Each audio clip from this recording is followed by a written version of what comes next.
איזה מוסר רבותיי.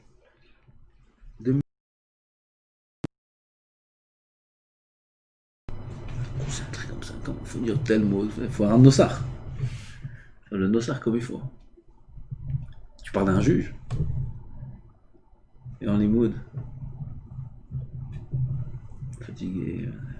Un café, 2 cafés, 10 cafés. Là, sans pas un café, pas un verre d'eau. Ni un café, ni rien du tout. Bon, il voit quelle accusation je suis en train de faire. Pas sur vous-même.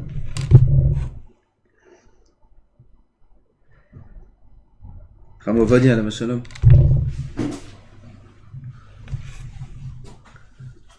Sa femme, elle lui a apporté. Tu veux boire quelque chose à 1h du matin. Tu veux boire quelque chose? Ness, il buvait du Nescafé. Nescafé. Il lui a apporté le Nescafé. Et étudié. À 5h. Sa femme est partie se reposer un peu. À 5h, il se lève. Où il est le Nescafé? Il demande à sa femme, où il est le Nescafé? Il dit, il est là, c'est du Ice Café. Il est là, depuis 1h du matin, il est là. Il a, de 1h du matin à 5h du matin, il a cru que c'est maintenant qu'il venait de le demander. Vous vous rendez compte? Oui, peut-être il y a 10 minutes, il l'a demandé. Oui, Nescafé. Sa femme a eu le temps d'aller dormir, de se réveiller et de lui préparer un deuxième. Et il ne fait même pas attention. Même pas attention. Combien de témoignages j'ai eu de Ravel Baz et d'autres de Rabbi Dugo qui venaient pour vous demander des chélotes. Ils se mettaient devant sa tête, ils se mettaient. Devant lui, ils se mettaient. Et ils attendaient, ils faisaient même pas attention.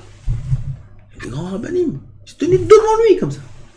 Et lui, il était comme ça avec sa pile de livres, ses têtes dedans. Aïe, aïe, aïe. Combien il aimait la Torah, combien il aimait le limoud. Il faisait pas attention. À rien, il avait sa tête que dans le limoud. Que dans la Torah. Ce qui l'intéressait, c'est que la Torah. Ce qui nous intéressait, c'est que la Torah. Rien d'autre. Rien d'autre. Baruch Hashem, avec tout ce qu'on a, que je suis en train de passer, j'attends qu'une chose, c'est d'étudier. Rak Torah, je veux rien, on veut rien. On veut juste étudier la Torah. S'asseoir. Shivti bevet Hashem kol yimei, ce qu'il dit David HaMelech. Achat sha'alti me'et Hashem. Ota avakesh. Achat sha'alti ota avakesh. C'est הכול. Shivti bevet Hashem kol yimei. Toute la vie. Pas 1 an d'yeshiva, 2 ans d'yeshiva. Après, on va voir qu'est-ce que je vais faire, qu'est-ce que je vais pas faire. Kol yemei hayai. Toute ma vie, m'asseoir, étudier la Torah. Pas m'asseoir et être Rosh Yeshiva, pas s'asseoir et être Dayan, pas s'asseoir et être ce que vous voulez. S'asseoir, étudier la Torah. Il y a tellement de choses à étudier. Il y a tellement de sujets. Il faut faire des Mishnayot, il faut connaître toutes les Mishnayot. Il faut connaître tout le Shulchan Aruch. Il faut connaître tout le Bet Yosef. Il faut connaître tout le Shas. Il faut connaître tout le Midrash. Il faut connaître tout le Ben Ishraï. Il faut connaître tout le Mishnah Berurah. Il faut connaître tout l'Yalkut Yosef. Il y a du travail en bataille, il y a des matières, il y a du travail. Il faut tout étudier, et il faut tout connaître, et sur chaque chose, il faut faire des chazarot. Tu as étudié un siman, il faut le refaire.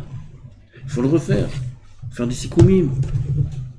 Il faut étudier du moussar, il faut étudier tout Tomer Dvorah, il faut étudier tout le Mishnah, le Mesilat Yesharim, il faut étudier tout Chot Tzadikim, il faut étudier tout Sha'arei Teshuvah, il faut répéter. Il faut refaire.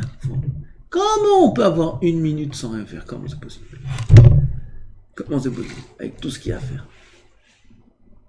Il y a tellement de sujets. Chumash Rashi. Il faut connaître tout le Rashi de toute la paracha, toutes les semaines. Après, il faut faire le Ramban. Pirouge du Ramban.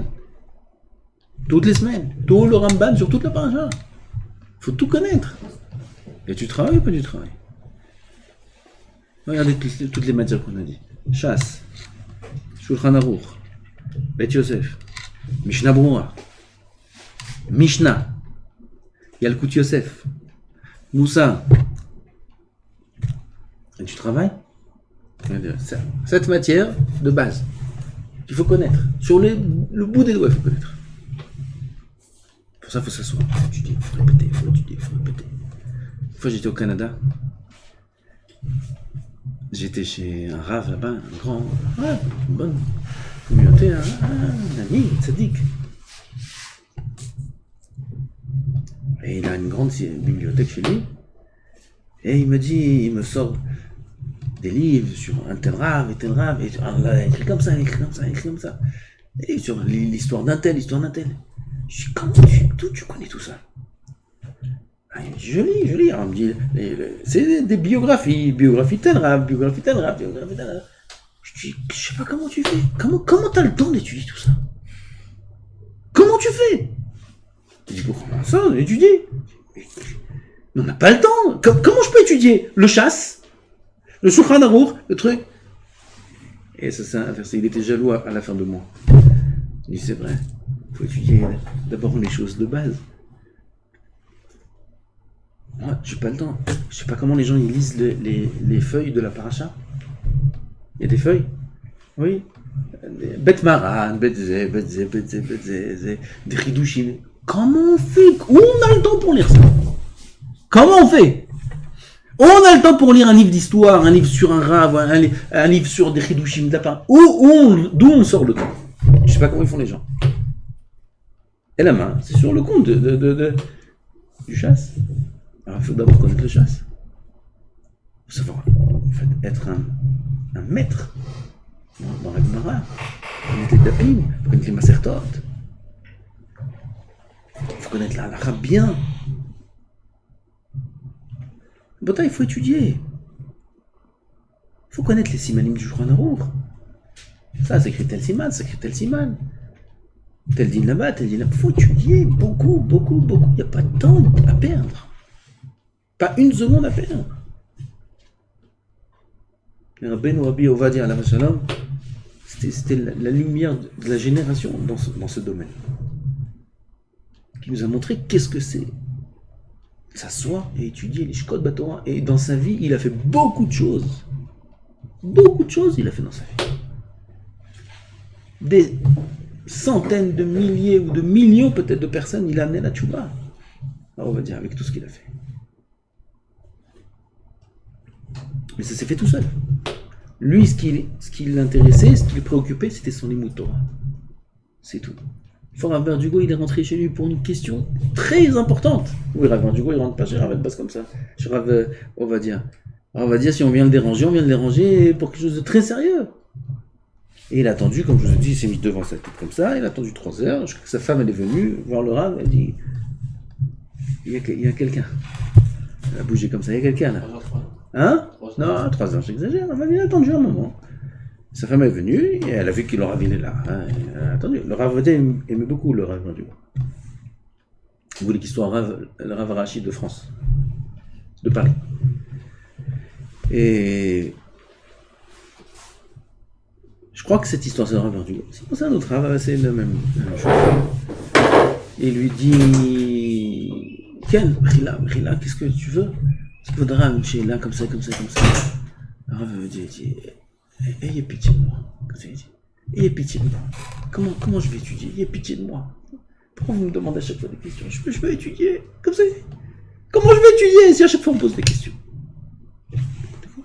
C'est pas une question, Stam, c'est une question importante. Il peut pas. Ayez pitié de moi, comme ça il dit. Perahamou alay, comme ça il a dit. Ayez pitié de moi, je vais étudier la Torah. Le Pri Megadim. Allah Shalom, Pri Megadim. Ça aussi il faut étudier Pri Megadim. On va dire, connaissez tout. C'est pas possible. On étudie le Shulchan Aruch. Magen Avraham, c'est bien si on étudie Magen Avraham. Tu étudies tout le Shulchan Aruch et Magen Avraham. On va dire comment il faisait. Étudier Shulchan Aruch, tout avec Magen Avraham. Après, il répétait tout le Shulchan Aruch avec le Taz. Après tout le Shulchan Aruch avec le Gras. Avec tout le Shulchan Aruch avec Sharet Shuvah. Après tout le Shulchan Aruch, il répétait. Jusqu'à qu'il connaît tous les noces qu'il du Shulchan Aruch. Il connaît tout.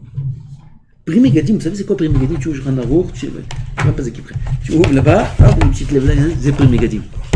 C'est posek, Atsoum. Combien de Chidushim il y a? Il faut le connaître. Non, quand tu vas l'apprendre, si je rajoute le Pri Megadim dans la liste, il faut en rajouter encore 50. Et le Char, et le Taz, et le Sma, et tous les Nosekelim, je crois, non, il faut tous les connaître. Pri Megadim, Shalom. C'était un gaon, Atsoum. À son époque, il n'y avait pas de livres, comme nous on a aujourd'hui, Baruch Hashem. Aujourd'hui, on a plein de livres, mais on n'a pas de tête. Eux, ils n'avaient pas de livres, mais ils avaient une tête. Mais il n'y avait pas tous les livres qu'il y avait aujourd'hui. Et il y avait, comment c'était avant, il y avait des gvir, il y avait des gens importants, qui étaient riches, et qui avaient de quoi acheter beaucoup de livres qui étaient chers à l'époque, parce qu'ils étaient rares.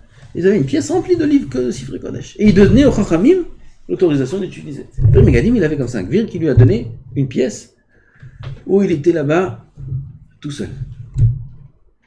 Et il a commencé à devenir Talmid Chacham, il a commencé à devenir connu, etc. dans la ville, et les gens ils commençaient à venir lui poser des questions. Une question, une personne, encore une personne. À la fin, ça le dérangeait dans le limoud.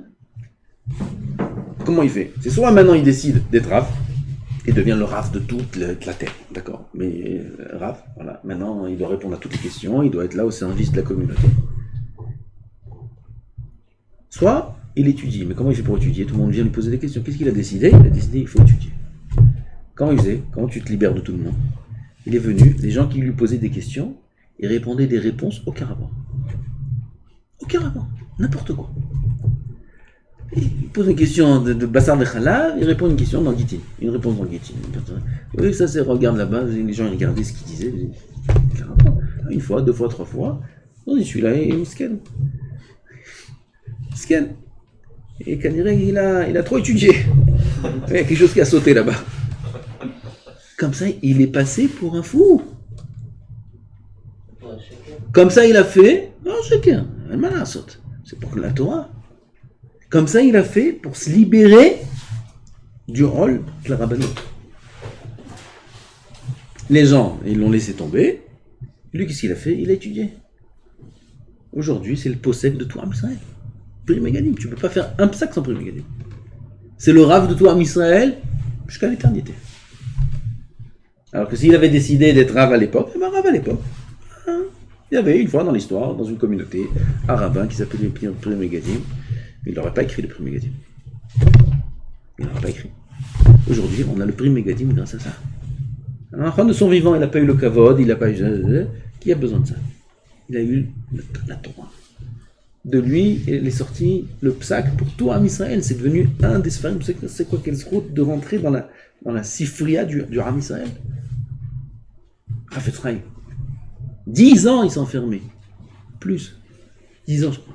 10 ans, il s'est enfermé. Enfermé pendant 10 ans pour écrire le Mishnah Berurah. Il voulait écrire sur tout, je crois. Et il a eu des tsarot après qui ont fait qu'il n'a pas pu continuer. Il voulait continuer, il y aurait des 10 ans pour écrire le Mishnah Berurah. Il s'est enfermé. Et aujourd'hui, il n'y a pas un Beth Midrash dans le monde entier sans Mishnah Berurah. Il est rentré dans... Chafetz Chaim, c'est il y a 100 ans. Il est rentré dans Am Israël. C'est une partie de l'histoire de Am Israël, c'est Chafetz Chaim. Vous vous rendez compte de ce que ça veut dire? Rentrer, je ne sais pas si vous comprenez ce que je veux dire. Tu dis, il y avait Moshe Rabbeinu, il y avait Abraham, il y avait Yitzhak, il y avait Yaakov, il y avait Gaon Mivilna, il y a le Rabbi Akiva, il y a le Chafetz Chaim.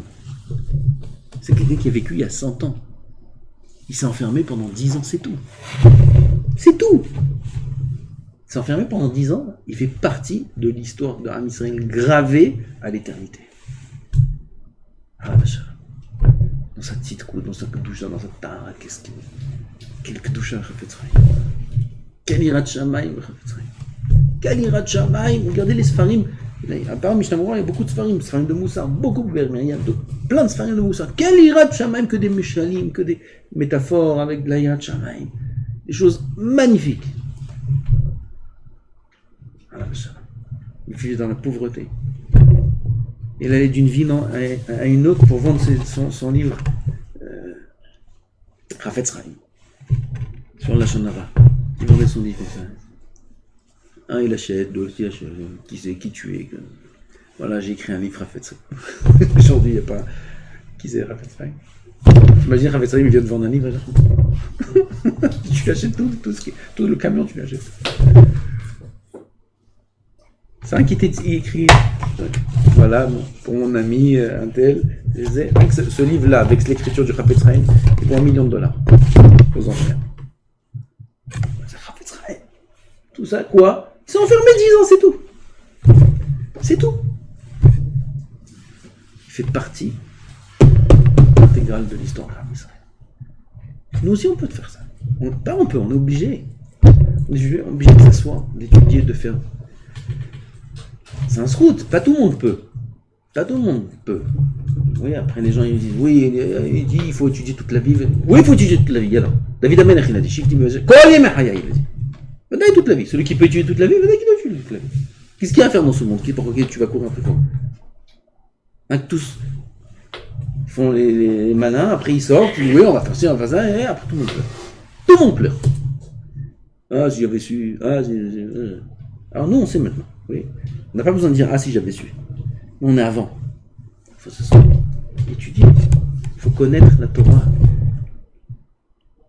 Prendre exemple sur un voiture qui n'a pas. Il n'avait pas d'argent pour vendre, pour écrire Yabi Omer, pour imprimer son premier Yabi Omer. Premier Khalekal, il n'a pas d'argent. Il a écrit, il n'a pas d'argent. Sa femme, elle l'a vu Betsar, pas d'argent, vas-y. Pas d'argent. Pourquoi tu dis pas d'argent? Regarde, on a une sifria, une armoire, on a un petit meuble là, je vais les vendre. Et quand tu vas les vendre, c'est les seuls meubles que tu as à la maison. C'est tout ce que tu as. Qu'est-ce que tu vas? Elle est partie derrière son dos, elle a vendu tout pour ramasser quelques pièces. Et avec ça, elle lui a imprimé le premier Yabi Omer, quel Messirut Nefesh. Quel Messirut Nefesh pour la Torah. Dans la pauvreté, dans des conditions terribles. Un qui s'est assis, il a étudié. En bataille, on parle de quelqu'un qu'on a connu. Tout le monde l'a vu. Tout le monde l'a connu. Quel amour il avait pour la Torah. On doit prendre sur nous.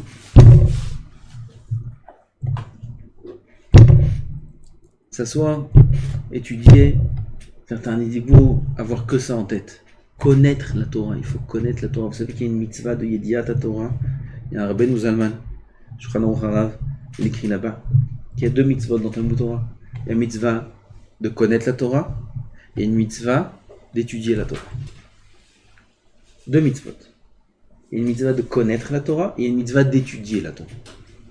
Tout ce qu'on a dit que si jamais il y a une mitzvah qui se présente à nous, on se doit d'arrêter d'étudier et d'accomplir la mitzvah si elle ne peut pas être faite par quelqu'un d'autre. C'est une halakha dans la Gemara, dans le Rambam, dans le Shulchan Aruch. Tout ça, c'est seulement après qu'un homme connaît la Torah.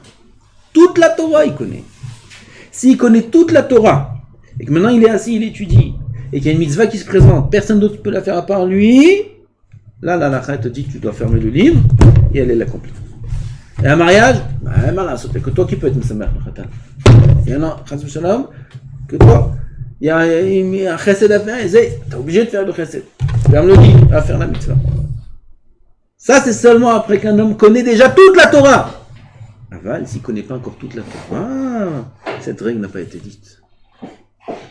Tant qu'il ne connaît pas toute la Torah, il ne doit faire aucune mitzvah. Rien que étudier. Pourquoi? Parce que cette mitzvah devance toutes les mitzvot. Connaître la Torah, mitzvah dire à ta Torah. Il faut connaître toute la Torah. Et pour connaître la Torah, il y a du travail. C'est pas un an d'études, 10 ans d'études, c'est 500 ans d'études. Mais qu'est-ce que tu veux faire? On n'a que 70 ans. 500 ans d'études, 1000 ans d'études, la Torah, même plusieurs vies, il faudrait plusieurs centaines d'années. Ça suffit pas pour connaître la Torah. Mais on est obligé de prendre tout ce qu'on peut prendre. Et quand beaucoup il donne la Siyata Dishmaya. Au niveau logique, quelqu'un qui connaît, qui comprend un petit peu c'est quoi les poskim, combien de livres il y a. Au niveau logique, c'est impossible qu'un Ovadia il connaisse autant. Impossible, c'est inhumain. C'est inhumain de connaître autant de livres par cœur. C'est pas possible. Avec les aussi à la il connaissait tous les Rishonim. Tous les Rishonim. Je ne sais pas si vous comprenez. Tous les Rishonim, sur tout le chasse, par cœur, mot à mot. Tu sais quoi? Rajba, de Brachot jusqu'à Nida, mot à mot par cœur. Comment c'est possible? Comment c'est possible? On est sur des Chachamim, on va dire et d'autres. Il y avait des livres où il manquait des pages. Il manquait des pages. Il y a un Chacham dans Tipat Chalav, dans Choulin, il manquait 3 pages dans le Ran. 3 pages dans le Ran. Dans le Ran, à la fin, c'est pas la Gemara, oui, c'est le Ran. Il manque 3 pages. Il y a une souga qui s'appelle Tipat Chalav, une goutte de lait qui tombe dans de la viande. Une grande souga de Tipat Chalav, il est connu. Ce Ran là, il s'étale sur 20 pages. Il manquait 3 pages sur le Ran. Ils sont en train d'étudier Chavruta. Ils étudient. Il y a un Pitom, il arrive. Il y avait un seul livre pour les deux. Il arrive. Ah, Kvodra, Mechila. Il manque des pages. 3 pages, il manque. Il me dit, quel mot tu es? Quel mot tu es? Il lui dit, là, tel mot. C'est bon. Mot à mot. Qu'est-ce que c'est ça? Dans le Ran. Dans une Maseret, dans Choulin. Dans une Souga, dans Choulin. Mot à mot. Comment on arrive à une chose pareille? Ils sont assis, ils ont étudié. Ils sont assis, c'est d'autres proportions, c'est là-bas qu'il faut qu'on soit. C'est à ça qu'il faut qu'on aspire. Ah, des petits... Oh, c'est un petit céder, un petit céder. Enfin, un grand céder. 24 heures le céder. 24 heures le céder. Mamash. 24 heures, 7 jours sur 7. C'est ça le céder. Après le mariage, après les premiers enfants, après le deuxième enfant, après 10 enfants, après 24 heures sur 24, 7 jours sur 7, voilà, c'est ça le céder de l'imout. Il n'y a pas besoin de faire une feuille. Il n'y a pas non-stop, sans arrêt, sans arrêt. Il faut donner le temps que la halakha nous oblige de donner à un tel, c'est tout, tout le reste faut étudier. Il faut arriver à ces ordres de grandeur, à ces notions-là, ces grands. C'est là-bas qu'il faut viser. Il ne faut pas rester petit en côté, il ne faut pas rester petit, il faut aller viser loin. Loin, haut, très haut. Srotot Hagen, allez, à quoi la Israël, il y a qu'on finisse vite, on rentre dans notre yeshiva, Bezrat Hashem, et là-bas. Shivti Bevet Hashem, Kol Yemei Hayai, qu'on accomplisse ce verset-là, sans bouger, en étudiant la Torah, Benachat, Bishuvat Da'at, un bel endroit. Il n'y a pas besoin qu'il soit beau. 4 murs de la lumière avec un marde. Qu'est-ce qu'il y a besoin? Beau, on va faire laisse-moi étudier. D'accord? Après, si Kazuko il veut, alors il fera ça tout seul. On va commencer à investir notre temps et notre dans des couleurs et des murs et des lumières comme ça ou comme ça. Dai. Speak. Les murs, il n'y a pas de vent qui rentre. C'est bien, le froid il rentre pas, c'est bien. On a où le parterre il est droit. Zéro. C'est tout. Qu'est-ce qu'il y a besoin de plus que ça, Rabotai? Qu'est-ce qu'il y a besoin de plus que ça? Ça sont étudiés. Combien de temps on a passé sur ce monde? Il faut prendre. Faut pas perdre du temps dans des pierres. Il faut perdre du temps dans les livres, dans du papier, dans du bois. Dans le bois, pas dans la pierre. Il faut passer sa vie là-bas. Amen, amen.